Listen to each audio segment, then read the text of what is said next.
अस्सलामुअलैकुम मैं तानु गाइड मसरूर अहमद ने को जैसा सब्जेक्ट पढ़ाते हुआ केमिस्ट्री सेकंड ईयर चैप्टर जिन तो 6 का पढ़ो अल्काइल हैलाइड जैसा जो लास्ट टॉपिक है चैप्टर जो थी वो है अमाइन अमाइन जे को असा ने से डिस्कस करना से अमाइन के RNH2 सां लिखबो ठीक है तो अमाइन की पहिरां हिकड़ा सा डेफिनेशन ॾिसूं डेफिनेशन में जेका थींदी त ही छा आहिनि ऑर्गेनिक कंपाउंड आहे organic compound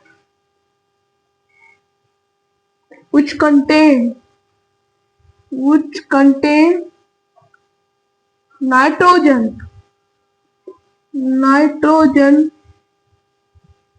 group is called मतलब वो छा हुजे वो नाइट्रोजन ग्रुप कंटेन करे ऐं वो भले आइदर एरोमेटिक और एलिफेटिक हिकु छा ही ऑर्गेनिक कंपाउंड आहे ऐं ॿियो त ही नाइट्रोजन ग्रुप खे जेको आहे कंटेन थो करे उहो भले एरोमेटिक हुजे या एलिफेटिक हुजे तव्हां ख़बर आहे एलिफेटिक जेके हूंदा आहिनि उहे अहिड़े तरह जा जेकॾहिं हुजनि असां हिनखे एलिफेटिक चवंदासीं ही एलिफेटिक आहे एरोमेटिक जो मतिलबु छा आहे अहिड़ी तरह जेकॾहिं बेंज़ीन NH2 ठीक है भले हेड़ी तरह हुजे भले हेड़ी तरह हुजे पर नाइट्रोजन सां हुजे नाइट्रोजन ग्रुप अटैच हुजे त असां चवंदासीं त इहो छा आहे अमाइन आहे हाणे जेकॾहिं असां प्रिपरेशन ऑफ अमाइन था ॾिसूं प्रिपरेशन ऑफ अमाइन अमाइन खे ॿिनि तरीक़नि सां प्रिपेयर कयो वञे थो कहिड़ा कहिड़ा तरीक़ा आहिनि हिकिड़ो जॾहिं छा जॾहिं अल्काइल हेलाइड रिएक्ट तो करे रिएक्ट विथ कैसा तो रिएक्ट करे अमोनिया सां NH3 सां तॾहिं बि छा थी ठहे अमाइन थी ठहे ॿियो रिडक्शन वारो तरीक़ो रिडक्शन सां ऐं कहिड़नि कहिड़नि शयुनि जी रिडक्शन थिए थी ॿिनि शयुनि जी रिडक्शन खां सां बि अमाइन ठही सघे थी हिकिड़ी जेका आहे उहा आहे नाइट्राइड ऐं ॿियो जेको आहे उहो आहे अमाइड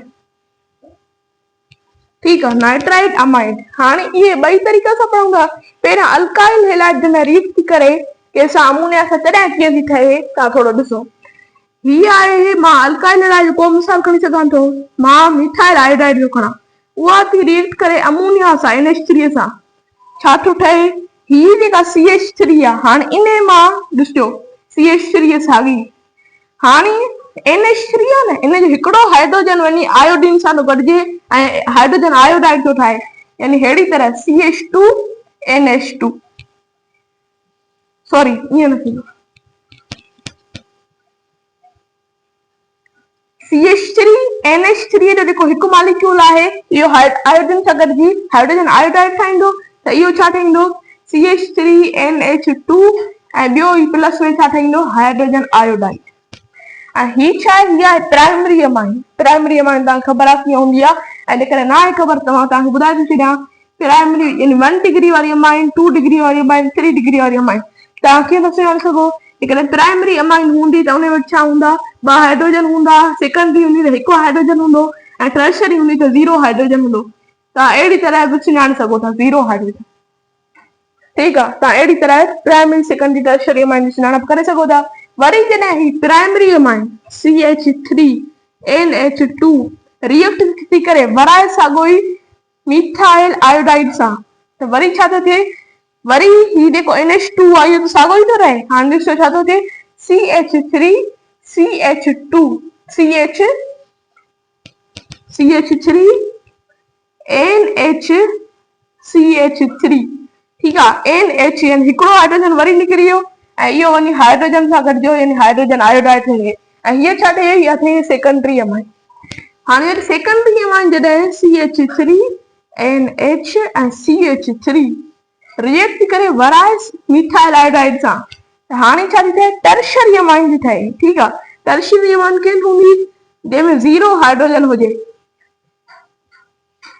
अहिड़ी तरह ठीक आहे ऐं प्लस में छा ठहंदो हाइड्रोजन आयोडाइड अहिड़ी तरह अल्काइल हेलाइड जॾहिं रिएक्ट थी करे अमोनिया सां त प्राइमरी सेकेंडरी या टर्शरी अमाइन ठहन थियो।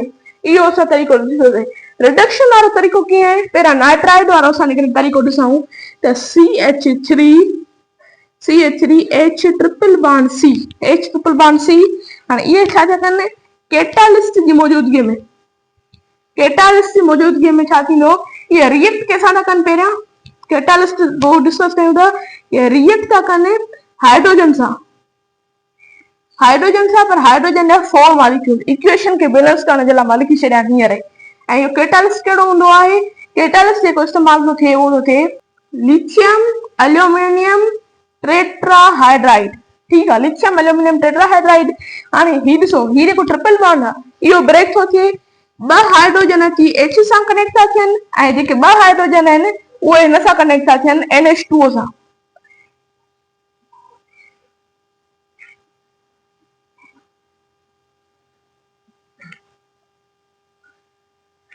हाणे जेके 2 हाइड्रोजन आहिनि H सां कनेक्ट था थियनि ऐं 2 हाइड्रोजन आहिनि N सां कनेक्ट था थियनि। विच वारो बॉन्ड भॼी थो पए हिन कैटालिस्ट जी मौजूदगी में, लिथियम एल्यूमिनियम टेट्राहाइड्राइड जी मौजूदगी में। यानी ही ठही वेंदो CH3 CH2 ऐं इहो ठही वेंदो NH2। हाणे इहा थी वई नाइट्राइड, इन जी रिडक्शन थी वई। रिडक्शन क्या हूंदो आहे? एडिशन ऑफ हाइड्रोजन और रिमूवल ऑफ ऑक्सीजन। पर हिते छा थी? एडिशन ऑफ हाइड्रोजन, त इहो छा रिडक्शन आहे। हाणे अमाइड जी रिडक्शन ॾिसूं त अमाइड जी हूंदी आहे CH3 C double bond O ऐं NH2। ठीक आहे, इन में छा करणा आहिनि? इन में 4 हाइड्रोजन प्लस था थियनि। ठीक आहे, ऐं साॻियो ई कैटालिस्ट लिथियम एल्यूमिनियम टेट्राहाइड्राइड जी मौजूदगी में। ठीक आहे, त इहो छा थो थी वञे? इहो ठही वञे CH3C। हाणे ही जेको बॉन्ड आहे इहो ब्रेक थो थिए ऐं 2 मॉलिक्यूल हाइड्रोजन जा अची ऑक्सीजन सां मिली करे वाटर था ठाहिनि ऐं 2 मॉलिक्यूल अची हिन C सां कनेक्ट था थियनि, त हिन CH2NH2 प्लस वाटर। इहा थी वई प्रिपरेशन ऑफ अमाइन। हाणे जेके असां अमाइन जी जेके फिजिकल प्रॉपर्टीज आहिनि उनखे डिस्कस था कयूं। हाणे असां पढ़ंदासीं फिजिकल प्रॉपर्टीज ऑफ अमाइन जी फिजिकल प्रॉपर्टीज कहिड़ियूं आहिनि? त नंबर 1 जेका प्रॉपर्टी थी अचे हिन अमाइन में, त इहे छा आहिनि? It is polar. ये छा आहिनि? Polar organic compound soluble in water। Water में छा soluble है? forming हाइड्रोजन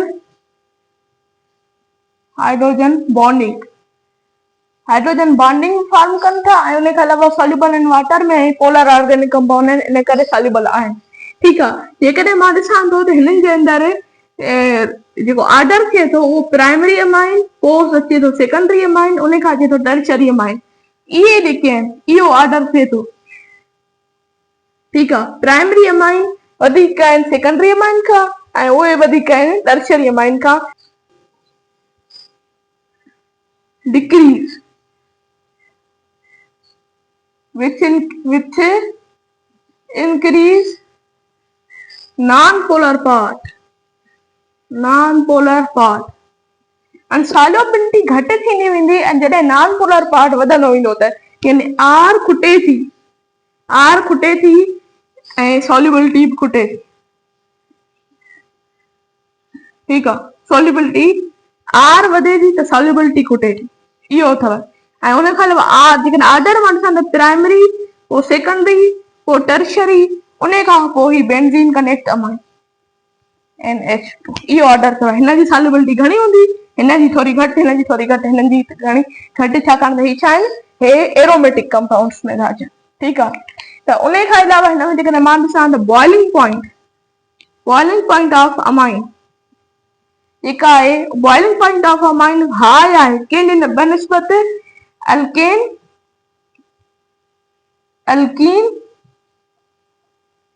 एंड अल्काइन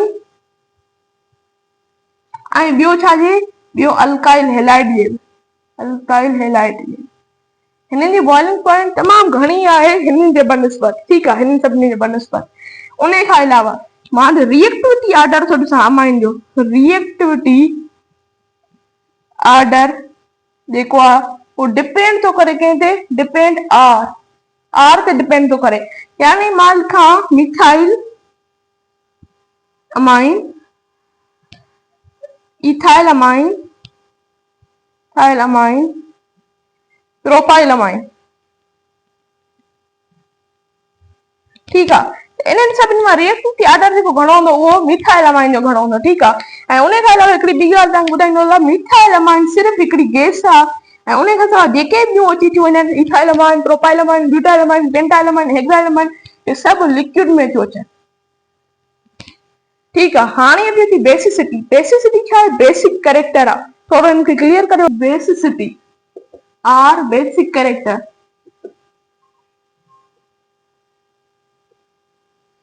हाणे तव्हां सम्झो त सुठो बेस कहिड़ो हूंदो? जेको लोन पेयर जल्दी ॾेई छॾे उहो जेको हूंदो उहो सुठो बेस ठहिराईंदो, ऐं जेको लोन पेयर जल्दी न ॾिए उहो ख़राब बेस कराईंदो, यानी बेड बेस। ठीकु आहे, त मां जेकॾहिं ॾिसां थो हिन में बेसिसिटीअ में आर्डर जेको थिए थो, सेकेंडरी ॾियो, पोइ टर्शरी ॾियो, सेकेंडरी, टर्शरी, पोइ प्राइमरी, ऐं उन खां पोइ थो अचे अमोनिया जो आर्डर। हाणे मां तव्हां सभिनी खे इहो करे ॾेखारियां थो। पहिरियों शुरूआत कयूं NH3 यानी अमोनिया खां। अमोनिया कीअं हूंदी आहे? NH अहिड़ी तरह ई हूंदी आहे। त हाणे हिन में हाइड्रोजन जेके आहिनि इहे सभु ही छा आहिनि? वठण वारा आहिनि। हिन खे लोन पेयर आहिनि, ऐं हिन खां सभु इहे छा आहिनि? वठण वारा आहिनि। ही वठे थो, ही वठे थो, ही वठे थो। ही जेको हूंदो इहो एतिरो सुठो बेस न हूंदो, छाकाणि त हिन वटि जेकॾहिं ही बि वठी छॾंदो, ही बि वठी छॾंदो, त हिन वटि थोरा था बचनि त ही जल्दी न ॾींदो, ही मां थोरो लहराईंदो न ॾियां जे करे, पर हिनखे ॾियणा पवंदा, त ही जेको आहे सुठो न आहे। हाणे प्राइमरी जेकॾहिं मां ॾिसां, प्राइमरी कीअं हूंदो आहे? CH3NH अहिड़ी तरह हूंदो अथव प्राइमरी। प्राइमरी छा आहे? हिकिड़ो ॾियण वारो अथसि हाइड्रोजन खे, ॿ वठण वारा अथसि। ठीकु आहे, त इहो बि एतिरो सुठो न हूंदो। हाणे जेकॾहिं मां टर्शरी थो ॾिसां, टर्शरी खे थोरो साइड ते रखो, प्राइमरी खे मां ॾिसां CH3NH हिनखे ही बि ॾिए थो, ही बि ॾिए थो, ही सिर्फ़ु हिकिड़ो वठे थो। ठीकु आहे, हाणे मां जेकॾहिं टर्शरी खे ॾिसां, टर्शरी छा आहे? CH3NCH3CH3 तव्हां चवंदा हूंदो त ही बि हिनखे ॾिए थो, ही बि हिनखे ॾिए थो, ही बि हिनखे ॾिए थो, त बेसिसिटी जेको आर्डर थियणु घुरिजे त टर्शरी जो पहिरियां थियणु घुरिजे, सेकेंडरी जो पोइ, प्राइमरी जो पोइ NH3। पर ईअं न आहे। ईअं छो न आहे? हिनजे साइज जे करे, साइज डिफरेंस जे करे ईअं न आहे। साइज डिफरेंस हिन में को बि अची करे अटैक नथो करे सघे। ठीकु आहे, अटैक नथो करे सघे, यानी हिनजे साइज डिफरेंस जे करे, ऐं यानी हिंड्रेंस जे करे, जेकॾहिं मां ॿियनि लफ़्ज़नि में चवां हिंड्रेंस जे करे, हिंड्रेंस जे करे हिन ही जेके आहिनि हिन जो ऑर्डर थोरो घटि आहे सेकेंडरी खां। ऐं उन खां अलावा जेकॾहिं मां अमाइन में ॿी फिजिकल प्रॉपर्टी थो डिस्कस कयां त हिन जी sp3 हाइब्रिडाइजेशन हूंदी आहे। हाइब्रिडाइजेशन जेका sp3 यानी हिननि जो जेको थींदो आहे primary, secondary, tertiary. Bond angle primary जी 107, सेकेंडरी जी 107, टर्शरी जी स्लाइटली वधीक हूंदी आहे, यानी 108। 108 छो आहे? त ही बल्कियस आहे, यानी ही जेको हूंदो आहे इहो सभिनी खां परे परे रहंदो। जेकॾहिं वेझो हूंदो त रिपल्शन थींदी, त ही इन करे सभिनी खां परे परे रहंदो, इन करे हिन जी बॉन्ड एंगल वधीक हूंदी आहे। ठीकु आहे, हाणे आहे reaction of amine. Reaction of amine जेकॾहिं असां ॾिसूं था त ही हिकिड़ो रिएक्शन थीजे एल्डिहाइड ऐं ॿियो कीटोन सां। ठीकु आहे, ॿियो रिएक्शन थीजे अल्काइल हैलाइड मां, ऐं नंबर 3 ते हीअ थीजे अमाइड मां। ठीकु आहे, अमाइड अहिड़ी तरह लिखबो आहे। नंबर 4 ते हिन मां डाइज़ोनियम साल्ट बि ठाहे सघिजे थो, यानी HNO2 ऐं HCl मौजूदु कजे। ठीकु आहे, इहे रिएक्शन ये थी। पहिरियों आहे अल्डिहाइड मां। ठीकु आहे, अल्डिहाइड मां जेकॾहिं मां डिस्कस थो कयां अमाइन खे, त मां मीथेन अमाइन थो खयां। ठीकु आहे, मीथेन अमाइन अहिड़ी तरह मां खोले करे थो लिखां, HRNH2 हूंदो आहे न, त मां हिनखे खोले करे लिखियो। ठीकु आहे, रिएक्शन थो करायां कंहिंसां? अल्डिहाइड सां, यानी O डबल बॉन्ड C। ठीकु आहे, C त हितां थींदो CH3 ऐं हितां थींदो H। हिनखे मां थोरो खोले करे लिखियो आहे। हाणे ॾिसो त ही ॿ हाइड्रोजन ऐं ही जेको ऑक्सीजन आहे, इहे शुरू में निकिरी वाटर ठाहींदा, H2O, यानी ही छा ठाहे छॾींदो? वाटर ठही वियो। ठीकु आहे, हाणे ॾिसो ॿियो छा थो बचे, उहो तव्हां लिखी छॾियो। CH3 थो बचे, उन खां अलावा N थी बचे, ठीकु आहे, इन जा ॿ हाइड्रोजन निकिरी था वञनि, ऐं उन खां अलावा त N डबल बॉन्ड C हेॾां जेको थींदो, हेॾां थींदो CH3, हेॾां थींदो H। त इहो असांजो छा ठही वई, इमीन ठही वई, इमीन ठही वई। ऐं उन खां अलावा तव्हांखे इहा ख़बर हुजणु घुरिजे त हिते जेको CH3 था खणूं, ठीकु आहे, त N डबल बॉन्ड C सां हुजे ऐं हितां कंहिंसां भले बॉन्ड हुजे, त हिन हिसे खे असां छा चवंदा आहियूं, हिन हिसे खे असां चवंदा आहियूं शिफ्स बेस। शिफ्स बेस, शिफ्स बेस छाजे लाइ यूज़ कबो आहे, ही हर क़िस्म जी अमाइनो एसिड खे, all type of amino acid खे ब्रेक कंदो आहे शिफ्स बेस, ठीकु आहे।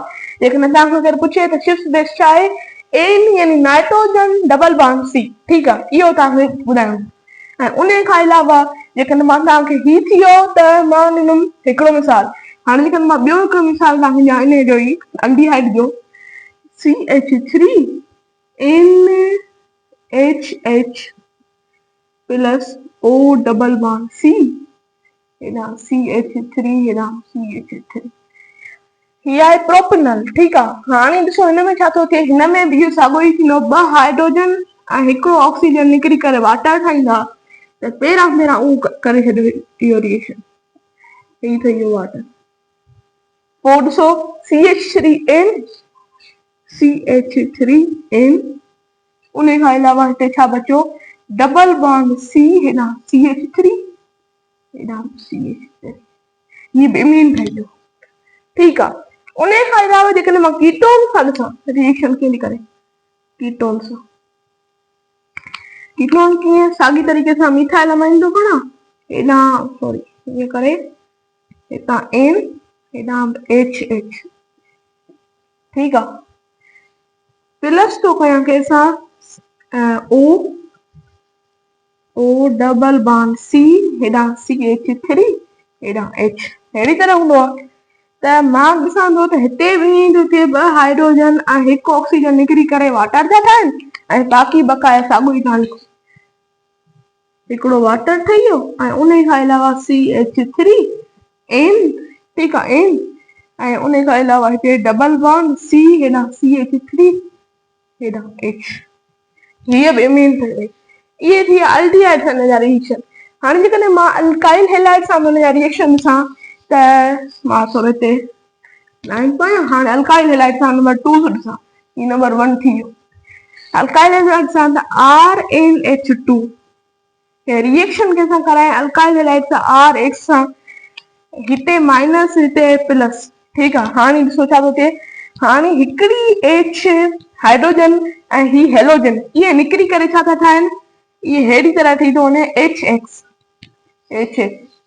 बक़ाया छा थो बचे RN, तव्हां उहो लिखी सघो था RN, ऐं हिकिड़ी H बचे थी ऐं उन खां अलावा R बचे थी, त हिते लिखोसि H, हितां लिखोसि R, त इहो ठही वियो, ठीकु आहे। जेकॾहिं मां ही थी वियो जनरल जो मिसाल, जेकॾहिं मां हिते मिथाइल अमाइन तव्हांखे ॾियां NH2 ऐं उनखे रिएक्शन तव्हांखे चवंद करायो मिथाइल आयोडाइड सां,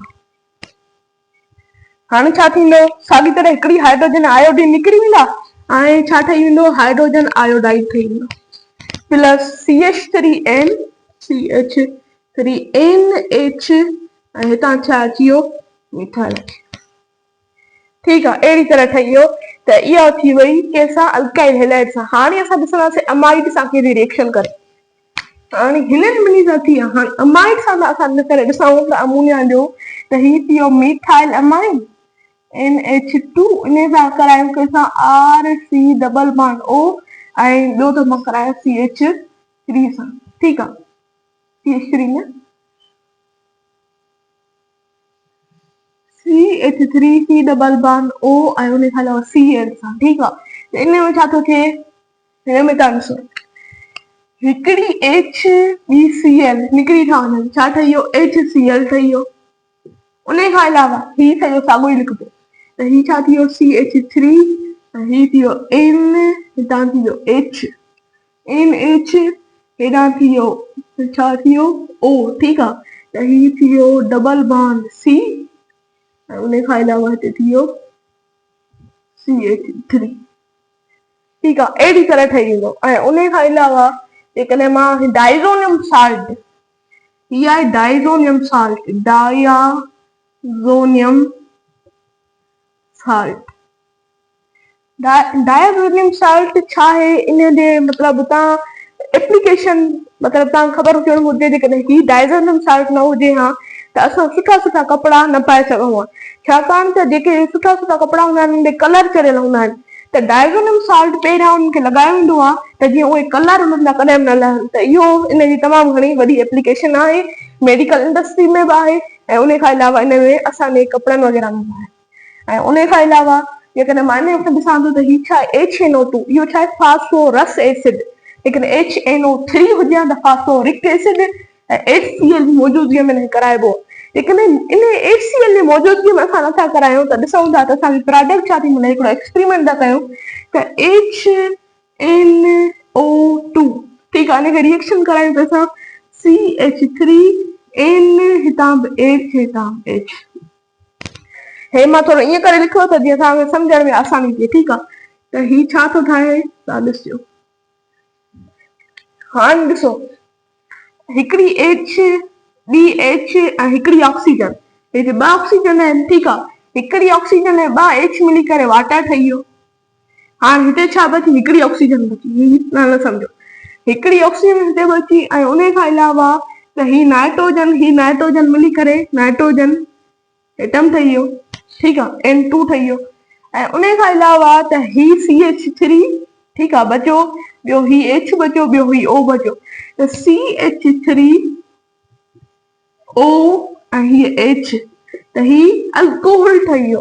त जेकॾहिं हिन जे मौजूदगीअ में असां HCl जी मौजूदगीअ खां बग़ैर था करायूं त असांखे अल्कोहल थो मिले, वाटर थो मिले, नाइट्रोजन थी मिले। पर जेकॾहिं असां इन जॻह ते HCl खे यूज़ कयूं त ॾिसो छा थो प्रोडक्ट मिले, त